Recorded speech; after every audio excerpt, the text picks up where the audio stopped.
Hello ചേച്ചി.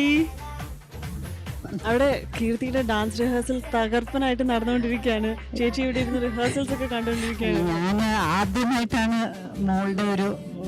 മോള് ഇങ്ങനെ പെർഫോം ചെയ്യുമ്പോഴേക്കും ആദ്യമായിട്ടാണ് വരുന്നത്. കാരണം ഷൂട്ടിംഗ് ലൊക്കേഷനിൽ പോലും ഇതുവരെ ഞാൻ പോയിട്ടില്ല. പക്ഷേ ഈ സൈമ അവാർഡിന് വേണ്ടിയിട്ട് മോള് റിഹേഴ്സൽ ഒന്നും സമയം കിട്ടില്ലായിരുന്നു. വിജയന്റെ പടത്തിന്റെ ഷൂട്ടായിരുന്നു. അപ്പം ഇന്ന് ഇവിടെ ഒന്ന് പ്രാക്ടീസ് ചെയ്യാന്നും പറഞ്ഞപ്പം ഇങ്ങനെ കാണുകയാണ് ഞാൻ. ബിക്കോസ് ഞാൻ കൊച്ചിലവള് 2ാം ക്ലാസ് പഠിക്കുമ്പോൾ ഡാൻസ് കളിക്കുന്നത് കണ്ടിട്ടുണ്ടെന്നല്ലാതെ കോളേജിലൊന്നും ഞാൻ കണ്ടിട്ടില്ല. മോളുടെ ഡാൻസ് ഒന്നും ഞാൻ കണ്ടിട്ടില്ല.